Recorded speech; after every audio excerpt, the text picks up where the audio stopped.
Nah, jadi malam ini kita memainkan perdebatan yang dari hasil klaimnya Pak Rio ya, yang dianggap cukup menarik dan mungkin untuk berdebat bisa seru. Saya bacakan klaimnya, lalu nanti Pak Rio bisa menjelaskan apa yang dimaksud ya. Ini klaimnya cukup panjang tentang sosial media. Social media platforms should know better than to put people into their personal echo chambers and actively resist the human condition, preventing people who only hear what they want to hear from hearing what they only want to hear. Ini klaimnya agak convoluted ya di beberapa bagian. Um, so terkesan mengulang sesuatu tapi bisa juga nggak terlalu jelas sehingga saya minta Pak Rio dulu menjelaskan apa yang dimaksud dengan klaimnya. Silakan Pak Rio. Oke, eh, seperti yang kita tahu itu social media platform yang besar-besar seperti Instagram, Facebook, Twitter untuk menyebut nama sedikit, itu salah satu bisnis model paling kuat yang mereka itu advertisement. Dan advertisement yang paling efektif sejauh ini itu targeted advertisement berdasarkan user data. Oke. Eh, jadi karena itu mereka itu bukan rahasia lagi kalau mereka itu suka mengkelompokkan kita berdasarkan apa yang kita minati, berdasarkan preference dan search history kita dan juga informasi lain dari cookies dari jejak digital kita. Itu mereka membuat profil dari profil kita itu, dan kemudian kita dikurung dalam satu environment di mana kita itu terkompel dari konten yang ditujukin kepada kita itu untuk selalu klik klik klik website link, selalu berinteraksi untuk melihat ads sebanyak mungkin. Eh, Metodenya itu bisa banyak cara, apabila itu dari eh, dari hal-hal yang kita memang sudah setuju, selalu dikelilingin dengan opini-opini yang sama, atau juga eh, dengan sesuatu metode yang namanya rage baiting, di mana kita disogokkan banyak sekali eh, link-link yang membuat kita marah, dan juga orang-orang yang kita marah, dan juga itu menunjukkan reply-reply dari orang yang sama seperti kita yang marah terhadap suatu hal. Dari observasi saya sejauh ini itu merupakan salah satu eh, eh, metode yang cukup sering digunakan oleh social media platform eh, untuk mengengage, untuk meningkatkan engagement rate para user dalam sebuah social media platform.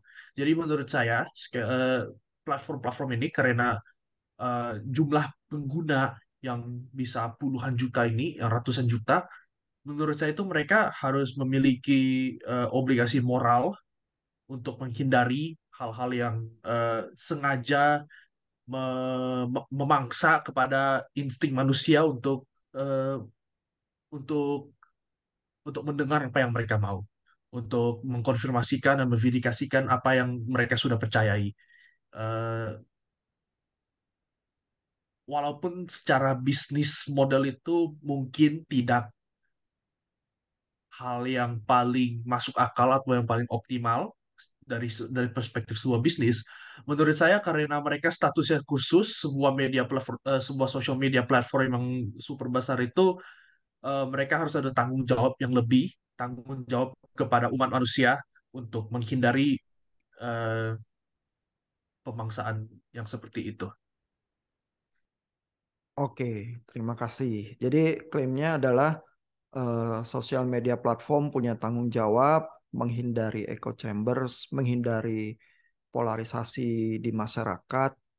Belum disebutkan tanggung jawabnya bentuknya seperti apa, tapi mereka harusnya bertanggung jawab walaupun mungkin secara bisnis nanti tidak menguntungkan karena menghindarkan terhadap apa berita-berita panas yang bisa viral begitu ya.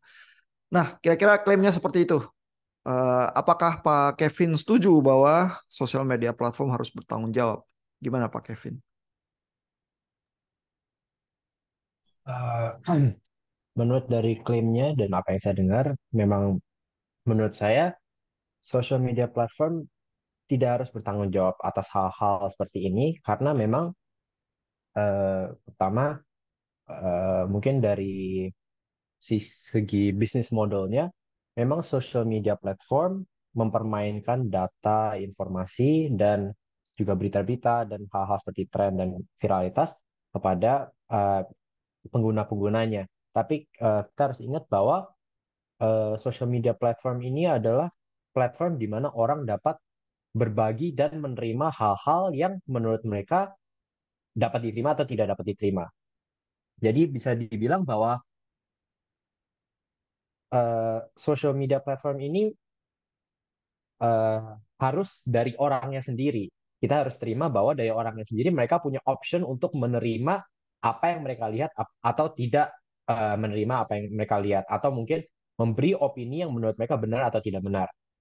Dan jika kita bicarakan tentang penggunaan user data untuk sebagai bisnis model dari uh, social media platform, memang bagian dari bisnis model mereka adalah advertisement dan penggunaan pengolahan data itu sudah termasuk dari pembangunan algoritma mereka sejauh ini, di mana mereka memfokuskan dan mempelajari berbasis dari apa konsumer mereka menyukai, apa yang konsumer mereka menemukan interest dari situ, ditunjukkan balik kepada konsumer mereka. Jadi eh, menurut saya itu bukan hal yang buruk dan hal seperti ini itu sudah tanggungan dari konsumernya sendiri karena apa yang mereka temukan tertarik eh, social media platform itu akan kembalikan kepada dia dan mungkin ada diversitas kecil yang mungkin ditunjukkan di mana itu bisa eh, menjadi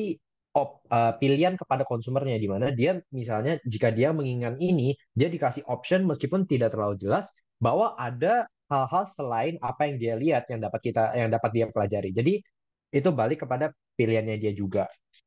Dan untuk pendorongan terhadap hal-hal yang mereka lihat itu menurut saya tidak selalu hal yang buruk karena dari apa yang mereka tunjukkan, apa yang mereka katakan dan apa yang ingin mereka dengarkan itu bisa membangun sebuah komunitas di mana mereka bisa belajar untuk menerima orang-orang yang memiliki opini dan ide-ide yang sama. Jadi mereka bisa membangun komunitas, menjadi marginalized group, dan itu bisa membantu orang untuk menemukan tempat mereka dalam social media platform. Mungkin untuk sini saya katakan itu dulu, karena saya juga belum terlalu mengerti echo chamber yang dimaksud Vario.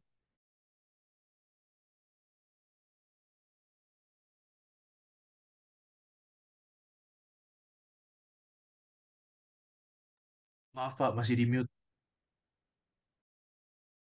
Ya, thank you. Sorry, tadi saya ngomong-ngomong sendiri. Echo chamber saya sendiri.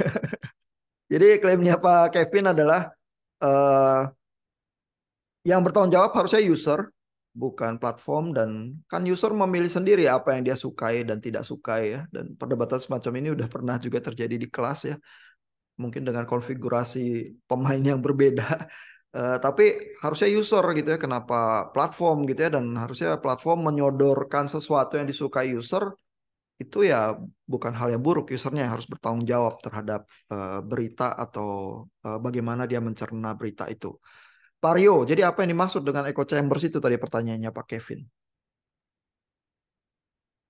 Saya coba bicara dulu tentang argumennya Pak Kevin. Dan saya sepenuhnya setuju bahwa apa yang dipandang dan apa yang diterima dan apa yang untuk dijadikan benar, ya informasi yang ditangkap dari sosial media itu sepenuhnya tanggung jawab dari masing-masing orang dan masing-masing pengguna sosial media tersebut. Tetapi masalah utama kita itu tidak semua orang yang menggunakan sosial media itu bisa dikatakan seseorang yang bisa bertanggung jawab atas dirinya. Dan saya bukan berbicara tentang kapasitas intelektual sesuatu orang, tapi maksud saya itu orang yang belum bisa dianggap dewasa, yang secara fisik, secara umur itu memang belum legal dianggap sebagai dewasa.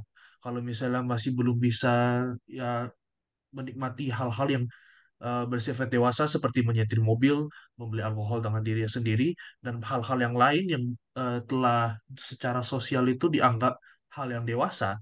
Eh, Kenapa sosial media itu harus dibedakan dari hal seperti menyetir mobil dan membeli alkohol dan mengikuti pada pemilu? Eh, tapi masalahnya itu ke sosial media karena sifatnya yang gratis dan reliable-nya yang pada eh, profitnya itu rely pada advertisement dan sifatnya yang gratis untuk diinstal dan semua orang bisa login itu hal seperti menghilangkan dan memblokir semua orang yang belum cukup umur untuk dianggap dewasa itu sepertinya kurang sepertinya tidak bisa secara efektif untuk diimplementasikan. Apalagi kalau misalnya negara-negara di dunia ini masing-masing itu memiliki batas kedewasaan yang berbeda dan masing-masing. Ada yang 18, ada yang 21, dan sekian. Eh, Sekali lagi pada echo chamber, eh, saya mau katakan sekarang bahwa eh, menurut saya pada zaman ini, pada detik ini, eh, ancaman paling besar pada eh, progres manusia, pada umat manusia, pada keseluruhannya itu adalah keperluan anak kecil untuk memilih sebuah sisi. Karena bila kita lihat di mana-mana itu dari usia yang muda dengan penggunaan platformnya mereka, eh, mentalitas us versus them itu sudah kuat. Tidak bisa secara objektif itu bisa dilihat kalau dimanapun itu us versus them, mentalitas us versus them itu selalu sebuah dorongan eh, yang cukup radikal, yang benar-benar mendorong pergerakan manusia.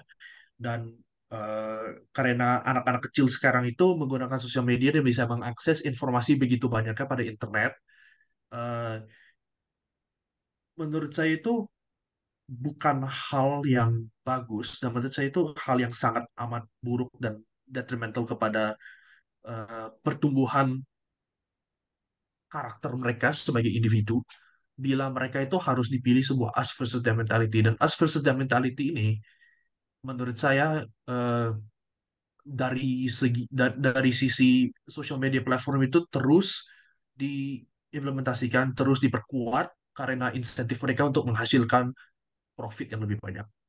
Eh, jadi antara mencari cara untuk untuk memblokir semua anak kecil dan semua semua orang yang belum dewasa dari sosial media platform, dan menurut itu sih hampir tidak mungkin efektif sepenuhnya, atau eh, algoritma yang digunakan oleh sosial media platform tersebut itu direlax sedikit sehingga tidak terlalu mencekam pada recommended content yang ditujukan kepada masing-masing user. Eh, Ya, sekian dari saya.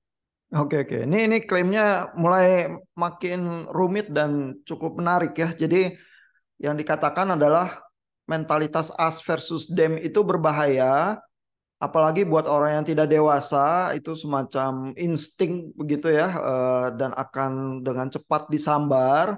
Sementara censorship di sosial media mungkin walaupun bisa diterapkan tapi akan tetap kesulitan diterapkan dengan sangat keras, sehingga cara yang diusulkan oleh Pak Rio adalah sebagai tanggung jawab sosial media platform merileks algoritmanya supaya tidak terlalu kuat menyodorkan hal-hal yang terdeteksi disukai oleh user tertentu begitu ya. Kurang lebih seperti itu tuh klaim yang cukup rumit itu ya. Pak Kevin, apa setuju tuh dengan analisis macam itu? Hmm, menarik sih Pak. Argumennya menarik. Dan menurut saya, jika saya mendengarkan hal seperti itu, kita semua harus mengerti bahwa jika kita menggunakan social media platform, jika kita pertama membuat akun, jika pertama kita membuat profile dan itu semua, kita pertama kali itu disodorkan apa yang semua orang pasti tahu namanya terms of service. Dan itu semua orang dalam memasukkan aplikasi apapun, bikin akun apapun, pasti akan disodorkan. Nah, sudah dituliskan banyak sekali oleh perusahaan di mana kita harus membaca hal seperti ini. Memang panjang dan memang kita harus membacakan, dan selalu di bawah dia akan kasih kita option. Apakah kita sudah membaca, apakah kita sudah menerima. Nah, itu kembali seperti saya bilang, itu balik ke orangnya sendiri. Jika dia mengerti bahaya dari social media, dari apa yang dapat yang terjadi kepada mereka, mereka kan bisa baca di terms of service. Pasti ada eh, hal-hal tentang usia, hal-hal tentang penggunaan data, cara mereka menyodorkan data itu kepada kita balik. Kayak kurang lebih pasti ada sebuah rangkuman lah tentang algoritma apa yang mereka terapkan kepada kita dan cara bekerja sistemnya mereka. Dan menurut saya itu kembali kepada apa yang saya bilang bahwa itu balik ke orangnya sendiri. Mereka kan pas awalnya menerima apa yang diberi sebagai terms of service dari social media platform itu sendiri. Jadi jika dibilang konsekuensi yang mereka terima dari menggunakan platform itu fully harus ditanggung oleh social media platform, saya tidak terima. Gara-gara risk-nya yang diambil dari orang itu sendiri pasti ada. Dan dalam menggunakan platform, uh, jika dibilang apa yang disodorkan yang mereka suka itu harus direlaksasi, itu pasti ada batasnya. Karena orang jika memasuki social media platform dan dia menemukan bahwa konten yang dia carikan adalah konten yang tidak menarik, tidak connect dengan apa yang dia cari, apa komunitas yang dia ingin cari, orang itu tidak akan menarik. Dia akan tidak menggunakan platform itu. Apa gunanya apa buat menggunakan platform itu kan? Pemikirannya seperti itu. Jadi harus ada balance antara apa yang disodorkan kepada consumer dan relaksasi yang Rio inginkan. Tapi dalam perusahaan, dalam sebagai bisnis model, pasti perusahaan akan lebih fokus kepada algoritma yang lebih menyenangkan customer itu sendiri. Jadi mungkin yang saya bicarakan lebih terhadap itu, bahwa perusahaan tidak bisa fully dipersalahkan dan bahwa eh, materi yang disukai orang itu yang mereka sodorkan dari algoritmanya itu memang bagian dari bisnis model dari agar lebih menyenangkan konsumernya dan mereka sudah menerima apa yang ditunjukkan itu. Oke. Jadi klaimnya adalah ya orang udah baca ya terms of service-nya, udah klik oke. Kalau katakanlah pakai apa ilustrasinya Pak Rio beli mobil, udah punya SIM, terus ternyata kecelakaan, ya bukan salah pabrik mobilnya ya, bahwa ada kemungkinan itu memang kalau mau naik mobil begitu ya.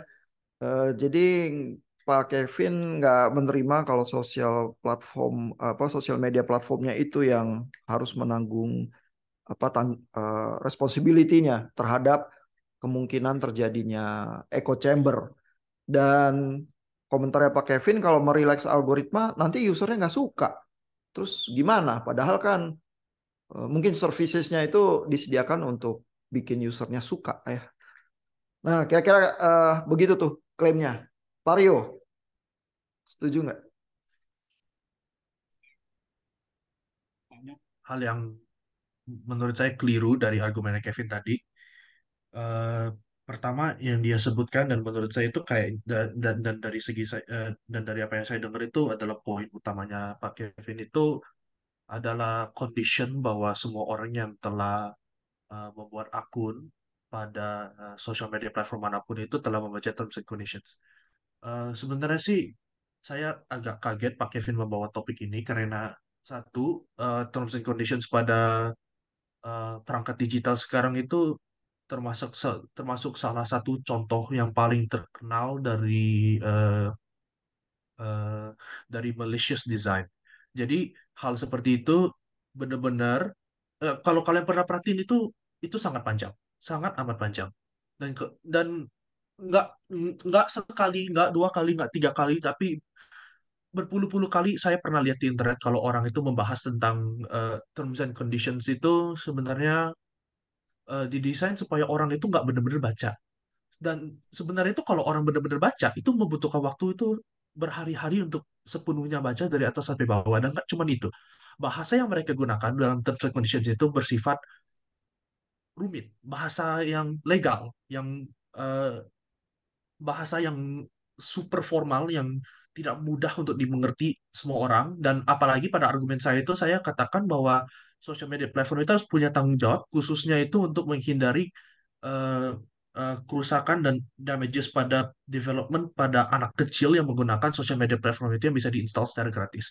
Nah, menurut saya itu tidak realistik untuk mengekspektasikan anak kecil itu untuk membaca dan bertanggung jawab atas dirinya sendiri pada eh, untuk membaca terms and conditions tersebut dan juga untuk memiliki kapasitas intelektual dan kapasitas pengenalan diri yang cukup kuat untuk memilih konten yang mana yang baik dan yang mana yang buruk. Untuk memiliki judgement tersebut itu menurut saya tidak realistik untuk menganggap bahwa anak kecil itu bisa mempunyai kapasitas untuk seperti itu. Eh, Sama seperti tadi saya bilang, seperti untuk naik mobil itu memang kalau misalnya ada orang yang tidak mempunyai SIM menggunakan mobil terus terus menyalahkan orang lain itu memang tidak bisa disalahkan kepada pabrik mobilnya. Tapi pemerintah itu eh, memiliki kebijakan untuk mengenforce kalau semua orang itu harus punya SIM dan kalau misalnya tertangkap untuk mengendarai sebuah mobil tanpa SIM itu ada sanksinya. Eh, dan heran juga sih karena membawa mobil di sini karena mobil itu juga termasuk salah satu perusahaan yang cukup comply pada pada regulasi yang menjaga keamanan dari masing-masing pengguna mobil tersebut seperti seat belt dan blinker itu sebenarnya kan mereka tidak secara desain dan secara profit itu kan mereka tidak sepenuhnya memerlukan untuk mengimplementasikan eh, desain seperti itu kayak seat belt itu kan eh, tidak penting untuk mobilnya jalan, tapi dari segi safety untuk pengguna, mereka itu eh, memiliki mereka decide untuk eh, mengimplementasikan itu untuk pengguna untuk keamanan para pengguna. Dan menurut saya, sosial media platform itu karena sifatnya yang multinasional, yang sangat besar itu harus memiliki tanggung jawab yang sama seperti perusahaan otomotif untuk mengimplementasikan fitur-fitur yang mem- yang menjaga keamanan dari masing-masing pengguna. Eh, Walaupun profitnya itu eh, turun. Eh, itu bagian utama saya sih. Eh, Terus Pak Kevin juga ada argumen yang agak lebih kecil itu yang tentang user engagement rate dan retention rate terhadap apa yang mereka sukai, apa yang mereka minati itu tadi argumennya itu dibicarakan bahwa kalau misalnya tidak diberikan rekomendasi, mereka tidak akan menemukan hal yang mereka suka dan mereka tidak akan menggunakan platform tersebut dan akan pindah ke platform yang lain yang memiliki hal yang mereka suka. Tapi menurut saya itu agak keliru argumennya karena dari apa yang telah dideskripsikan Pak Kevin itu eh, dia kayaknya berpikir pada sebuah search engine yang intra platform itu. Jadi menurut saya search engine nggak apa-apa kalau eh, search engine itu nggak apa-apa kalau misalnya orang suka suatu hal itu mereka ya seharusnya bisa ada search feature yang bisa bisa bisa mencari pada platform tersebut dan mencari apa yang mereka mau. Tapi sekali lagi yang menurut saya agak berbahaya di sini itu adalah konten yang direkomendasikan kepada pengguna tanpa harus di search dengan sendirinya. Jadi kalau misalnya orang scroll pada sebuah feed itu biasanya ada recommended content yang tidak kita search sendiri. Nah, menurut saya sih eh, itu eh, itu yang saya bicarakan dan bukan search engine pada platform tersebut. Jadi mungkin di situ ada keliruan sedikit. Sekian dari saya. Oke, jadi Pak Aryo bilang regulasi kepada satu perusahaan yang ada produk tertentu, terus produknya harus safe, itu biasa ya di otomotif begitu. Kenapa di sosial media platform juga nggak seperti itu, begitu ya harus karena kan nanti yang berselancar di sosial media bukan cuma orang dewasa, bisa ada anak-anak dan lain sebagainya, dan jadi safety jadi penting dan kalau itu diregulate ya ada tanggung jawab dari si perusahaan juga tampaknya normal dan di berbagai industri seperti itu ya. Lalu juga kalau rekomendasi itu tetap dianggap berbahaya ya oleh Pak Rio, sehingga eh, tetap dipush untuk ya di relax algoritmnya. Sementara kalau Pak Kevin tadi bilang ya itu kan bikin kita suka begitu ya. Nah, jadi di situ mungkin letak perdebatannya itu ya, seberapa boleh perusahaan itu membuat algoritma yang bikin orang nagih gitu ya, suka, tapi eh, dibanding dengan faktor keamanannya. Mungkin di situ tuh ya titik titik krusial perdebatannya. Pak Kevin. Oke, Pak. Eh, Mungkin ada banyak yang untuk dibahas balik kepada Pak Rio. Yang pertama kita membicarakan pada terms of service. Nah, untuk terms of service memang zaman sekarang banyak tech company eh, membuat terms of service yang panjang, yang lebar, menggunakan bahasa yang bisa dibilang agak susah untuk kita mengerti. Dan bisa dibilang terjuluk sebagai sesuatu yang sering kita hindari. Jadi jika kita melihat kita hanya mencet-mencet sembarangan dan kita lewati saja. Dan jika dibilang itu 100% malicious intent dari perusahaannya biar mereka bisa memanipulasi usernya, pasti kita nggak bisa bilang itu. Karena ada benefitnya dari terms of service juga yang memang gara-gara generasi kita sekarang di mana kita juga melihat informasi yang sebanyak itu juga mungkin tidak masuk akal jika dibaca full. Tapi memang konten dari terms of service-nya itu banyak menjelaskan apa dari aplikasi yang ada, meskipun jika dibaca atau tidak dibaca oleh konsumer yang ingin menggunakan social media platform itu. Jadi, jika dibilang bahwa mereka tidak baca, benar. Tetapi apakah mereka salah jika tidak baca? Nah, itu middle ground-nya dari itu yang menurut saya menarik. Karena jika kita membaca, kita akan lebih tahu apa yang kita memasuki, dunia apa yang kita masuki dalam social media platform itu. Tetapi waktu yang dibutuhkan, effort yang dibutuhkan untuk membaca terms of service itu yang sering diperdebatkan. Nah, untuk salah satu juga yang Pak Rio bicarakan tentang underage children yang mungkin nggak ada parental supervision apa gitu semua, jika dipertanggungjawabkan kepada perusahaan juga agak susah karena mungkin seperti anak kecil dari perusahaan-perusahaan social media platform sendiri kita harus ngerti bahwa tidak hanya dari platformnya sendiri tapi dari government dari negara-negara tersebut sudah ada implementasi hukum-hukum di mana anak-anak tidak di atas usia apa, misalnya contohnya seperti Amerika yang eh, anak-anak di bawah 13 tidak boleh jika tidak ada parental supervision. Europe di bawah 16 tidak boleh jika tidak ada parental supervision. Dan menurut saya itu adalah hal yang baik. Anak-anak terjaga dan untuk age restriction-nya itu mungkin agak susah karena tidak seperti alkohol dan weaponry di mana lebih berbahaya karena direct ya. Tapi social media platform mungkin untuk 13 dan 16 bisa dibilang lumayan relatif aman dalam usia-usia seperti itu. Dan itu bukan hanya restriction yang ada, karena dari platform juga memang ada seperti TikTok yang di Amerika, ada TikTok yang benar-benar fokus pada children. Jadi kontennya benar-benar tidak berbahaya pada children. Dan memang difokuskan kepada children untuk hal-hal hanya yang menarik, hanya yang informatif, dan hal seperti itu.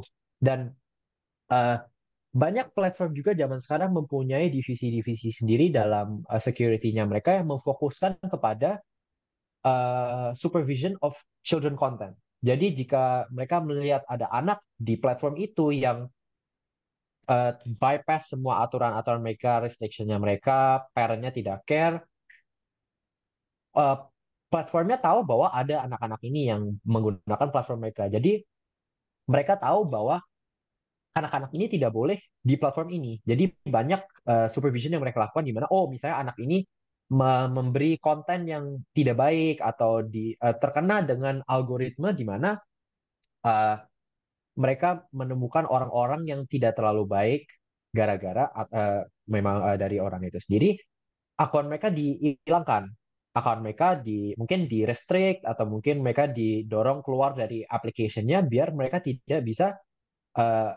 karena mereka tidak memenuhi requirement-nya dan mereka melihat hal-hal yang seharusnya mereka tidak lihat pada usia mereka.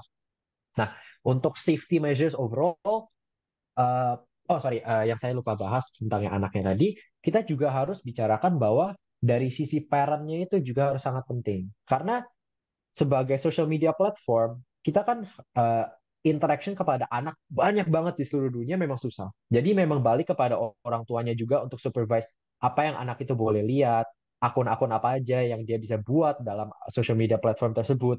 Jadi jika anak bisa membuat akun melihat hal seperti itu, kita juga harus salahkan parent-nya itu tersendiri.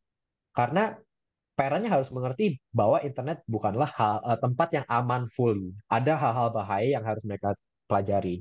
Dan untuk safety measures, biasa jika menggunakan platform kita mengerti bahwa banyak safety measures, hal-hal tentang posting posting hal-hal yang mungkin di luar obscenity, mungkin hal-hal violent, hal-hal sexual dan banyak itu safety measures-nya memang zaman sekarang udah ada. Tetapi teknologi belum uh, memadai di mana semua konten bisa dimonitor 100% langsung langsung at the moment. Jadi kadang-kadang ada konten yang terlihat surface di mana mungkin mereka tidak mengikuti aturan-aturan yang seharusnya ada dan memang butuh waktu untuk menghilangkan dan menyisihkan dari platform yang sebenarnya sudah dibangun dengan bagus, fondasinya yang bagus, yang bersih dan mungkin bagus untuk consumernya.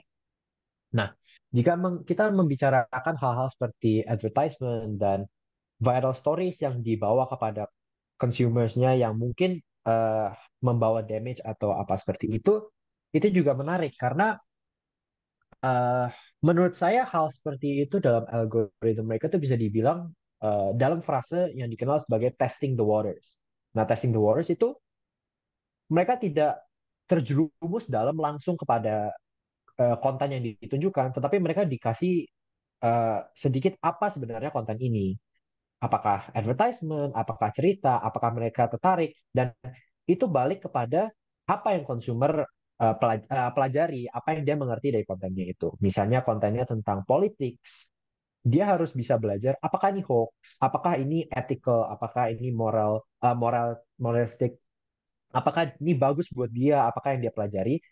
Dan jika mungkin produk atau apa, dia harus mengerti bahwa mungkin produk ini bisa benar, produk ini bisa tidak benar. Jadi mereka algoritmnya tidak memaksakan mereka kepada produk ini full. Jadi konten yang mereka lihat cuma ini doang. Tapi mereka lebih konsep testing the waters. Apakah kamu tertarik dengan produk seperti ini? Jika tertarik, ini hal-hal lain yang bisa kamu pelajari. Oh, ini produk-produk lain yang mereka bisa miliki. Jadi balik kepada konsumennya lagi seperti yang saya bilang. Dan mungkin untuk yang search engine tadi, saya juga belum fully understand, tapi kurang lebih mungkin jawaban saya untuk saat ini seperti itu. Oke, jadi Pak Kevin tetap berkeras bahwa ya harus usernya yang bertanggung jawab dan kalau usernya anak-anak ya parentsnya yang harus bertanggung jawab dan walaupun terms and conditions itu sulit dibaca tapi ya itu juga sudah ada ya dan berbagai mekanisme pengamanan yang standar juga sudah ada tetapi kalau hoax dan lain sebagainya ya usernya lah yang harus tetap berperan nggak bisa nyalain platform kurang lebih seperti itu argumennya. Ya. Nah ini udah 3 ronde bolak-balik. Pak Hansen sama Pak Vincent yang analis, apakah udah bisa tentuin pemenang atau butuh ronde lagi? Pak Hansen geleng-geleng. Geleng-geleng maksudnya apa Pak? Sudah jangan teruskan lagi atau gimana? eh susah buat mutusin Pak, kayak belum ketemu titik temunya gitu. Kalau harus pilih siapa yang menang, udah bisa atau masih susah? Masih susah sih, Pak. Oh masih susah. Pak Vincent gimana Pak? Dari dari saya udah sih kayaknya, tapi kalau mau lanjut satu lagi boleh. Oke, udah punya berarti Pak Vincent nih pemenangnya. Cuman lanjut satu lagi katanya. Oke, kita kasih lanjut aja. Pak Rio, gimana Pak argumennya? Apa Pak Kevin benar bahwa sepenuhnya itu sebenarnya tetap user atau paling tidak parents-nya yang bertanggung jawab? Solusi yang tadi dibawa Kevin itu adalah edukasi dari masa dini. Nah, benar. Edukasi dari masa dini itu adalah salah satu adalah cara yang paling efektif untuk menghilangkan eh, hal-hal seperti ini. Tapi sekali lagi saya tanya, apa yang perlu dibutuhkan untuk mencapai hal seperti itu? Pertama, orang tuanya itu harus kompeten. Dan kalau misalnya kalian ada yang belum tahu atau misalnya lupa itu, saya anti natalis besar, keras dari lubuk hati saya itu saya merasa kalau orang itu sekarang eh, tidak sepantasnya itu untuk mempunyai anak. Karena saya jujur percaya tidak semua orang itu pantas menjadi orang tua. Dan benar dari sisi pemerintahan itu harus ada sistem yang memastikan bahwa semua orang yang ingin mempunyai anak itu adalah orang-orang yang kompeten. Sama seperti orang yang memiliki SIM itu harus memiliki kompetensi untuk mengemudikan eh, sebuah kendaraan bermotor sebelum bisa mengendarai kendaraan bermotor tersebut pada jalan-jalan umum. Eh, jadi ya itu satu, saya suka tadi Pak Kevin mengangkat masalah orang tua yang tidak bisa sepenuhnya supervise anak yang menggunakan sosial media benar. Eh, tapi itu eh, sekali lagi cost untuk mengimplementasikan sesuatu hal yang seperti itu besar, sangat besar. Itu secara sistemik. Itu dari akarnya itu harus eh, itu benar-benar dari akarnya harus ditanggalkan. Pertama dari orang tua yang tadi seperti saya sebut itu dari kecilnya itu harus dibesarkan dengan baik, dengan benar. Dan itu juga ya orang tua itu juga manusia dan bisa bermasalah. Nggak ada jaminan untuk itu.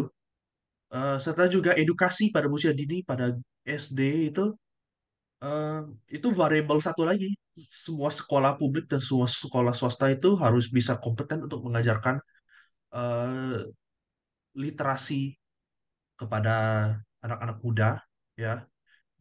Sebenarnya kalau bisa dipikirkan itu sekarang orang yang eh, tidak pandai menggunakan komputer pada zaman kita sekarang itu sama eh, memiliki disadvantage yang sebanding dengan orang yang tidak belajar baca 200 sekian tahun yang lalu.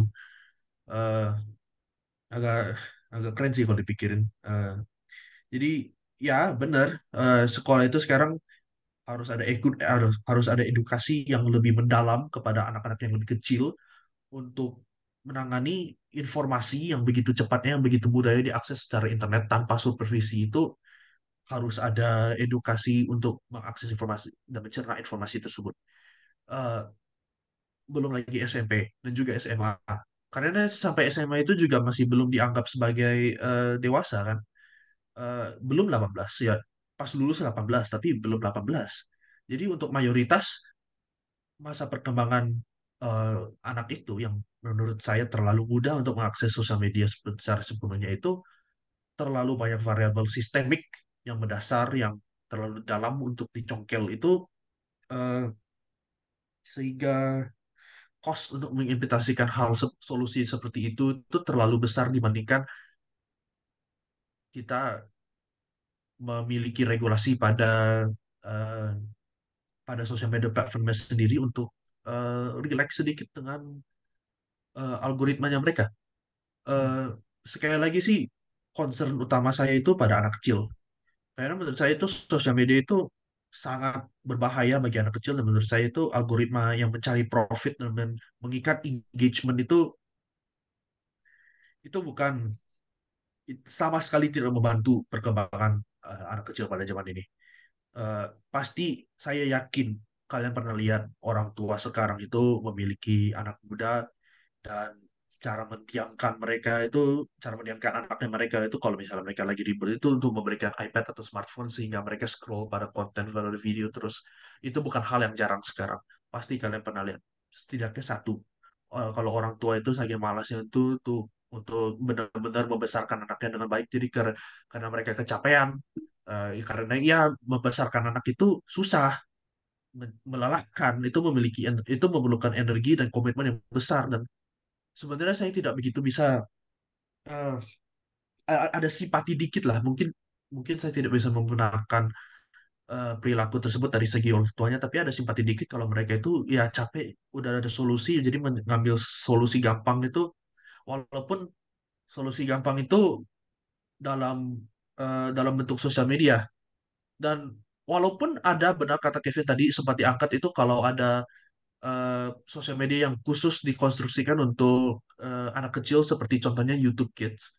YouTube Kids itu adalah salah satu contoh paling besar walau sebuah sosial media itu memiliki platform yang mereka sendiri yang separate dari cabang utamanya itu yang khusus untuk anak di bawah umur usia 13 kalau tidak saya salah dalam kasus YouTube Kids. Eh, tapi masalahnya ada di situ lagi karena dari mentalitas profit, hal yang paling pertama, hal yang paling penting untuk menghasilkan profit pada platform seperti itu adalah retention rate dan user engagement. Dan menurut saya sih, dari apa yang telah saya observasikan pada sekeliling saya dan apa yang telah saya lihat pada sosial media platform seperti YouTube Kids itu, konten yang biasanya yang paling sering ditemukan pada platform seperti itu adalah konten yang mengikat, yang benar-benar mengikat eh, perhatiannya anak kecil pada layar. Dan itu tidak selalu hal yang eh, secara otak, secara intelektual itu berstimulasi. Eh, Pasti kalian pernah lihat video-video anak kecil yang aneh, yang tidak bisa dijelaskan, dan menurut saya itu sepenuhnya tidak pantas untuk ditunjukkan kepada anak kecil. Tapi itu juga menurut saya sebuah media platform untuk anak kecil itu tetap memiliki bahayanya mereka sendiri, dan itu tidak bulletproof. Nah, menurut saya itu tidak akan bakal bulletproof karena sifatnya mereka sendiri tentang user generated content itu menurut saya hal yang paling susah untuk dimoderasikan, purely based on the volume yang diupload setiap hari. Itu absurd. Kalian kalau misalnya perhatikan semua tweet pada Twitter itu, semua video yang diupload pada TikTok, semua story yang diupload pada Instagram, semua video yang diupload pada YouTube itu angka yang heboh, dan menurut saya itu tidak tidak bakal ada algoritma yang benar-benar sebegitu sempurnanya untuk memoderasikan semua konten yang diupload, dan juga tidak manusiawi dan tidak realistik, dan mungkin secara logistik itu impossible untuk manusia itu masing-masing eh, memfilter semua konten yang diupload setiap detiknya, itu impossible. Dan karena itu ya, menurut saya recommended konten yang disajikan oleh social media platform kepada semua pengguna social media platform tersebut itu harus secara keras diperlahankan supaya tidak meng- supaya tidak menghasilkan mentalitas us versus them yang cukup prevalent pada zaman kita sekarang. Eh, Sekian dari saya sepertinya. Oke, jadi dari sisi kayak parental guidance dan education, tampaknya sangat setuju ya Pak Rio terhadap ide-idenya Pak Kevin. Eh, tapi Pak Rio tetap bersikeras bahwa platform itu yang memang harus ngerem algoritma recommendationnya karena simply tidak ada cara lain dan tidak ada cara yang sangat efektif untuk moderasi, censorship ataupun cara keamanan yang lain. Kurang lebih seperti itu. Eh, Nah, Pak Kevin, gimana responsnya?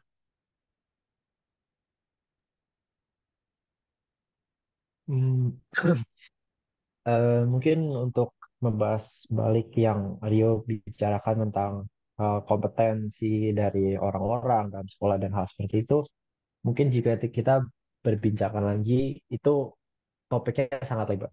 Banyak negara yang tidak memiliki level kompetensi yang sama dengan negara lain, dan dengan kemajuan teknologi, banyak sekali eh, senario-senario dan masalah-masalah yang keluar dari rasio antara kompetensi dari masyarakat itu terhadap penggunaan sosial media zaman sekarang. Tapi yang bisa kita fokuskan menurut saya dari dari debate ini, dari klaim ini, itu bahwa perusahaan-perusahaan social media platform, jika kita lihat, itu mereka berakar dari sebuah idea. Eh, Pembuat perusahaan itu tidak tahu apakah idea ini bisa profitable, apakah ini adalah sebuah idea yang akan merevolutionize seluruh dunia. Mereka mungkin bisa bilang tidak tahu. Tapi yang mereka tahu adalah mereka ingin membuat sesuatu yang dapat memudahkan hidup manusia, sesuatu yang dapat membuat mereka senang, dapat menghubungkan mereka dengan orang lain, dan dapat mempelajari lebih tentang dunia ini yang tidak dapat mereka pelajari dalam kota mereka sendiri atau dalam kehidupan mereka sendiri. Dan menurut saya social media platform zaman sekarang itu uh, lebih seperti alat. Jadi menurut saya perspektifnya bukan us against them, tapi lebih terhadap analogi yang menurut saya lebih seperti alat. Di mana jika kita ingin memotong pohon, kita membutuhkan sebuah kapak untuk memotong. Nah, menurut saya jika kita mau memotong pohon ini, alat yang kita gunakan adalah social media platform ini. Dari social media platform banyak hal yang kita bisa pelajari. Jika kita hanya melihat negatif aspeknya, jika kita melihat bahwa mereka echo chambernya mereka sendiri, mereka uh, terkontaminasi, ter, terracun oleh hal-hal yang negatif, kita lupa kepada hal-hal yang seharusnya kita fokuskan, yaitu bahwa dari social media platform banyak orang bisa menemukan kesempatan yang baru, kesempatan untuk berhubungan dengan orang yang baru, membangun komunitas yang baru, membuat pertemanan, membuat experience yang baru, dan kita melihat bahwa mereka juga bisa berbisnis, mereka bisa membangun hal-hal yang penting dalam kehidupan mereka. Dan jika kita fokuskan lebih kepada itu sendiri, jika kita melihat klaim ini lagi bahwa social media platform should know better, kita bisa bilang bahwa social media platform itu tahu, they know better. Cuman balik kepada orangnya sendiri, apakah mereka mau tahan dalam echo chamber-nya itu sendiri, atau mereka mau lepas dan membuka horizon mereka. Mereka mempelajari lebih apa yang menurut mereka ingin mereka jalani. Jadi mungkin dalam klaim ini, dalam apa yang Pak Rio bicarakan, memang risk itu akan selalu ada dalam menggunakan internet, dalam menggunakan social media platform. Tapi yang kita harus tahu itu kita tidak boleh diperbudakan atau digunakan oleh social media platform. Tapi kita harus belajar untuk membangun diri agar kita bisa menggunakan social media platform untuk lebih membaguskan hidup kami. Mungkin seperti itu, Pak. Saya tutup di situ, Pak.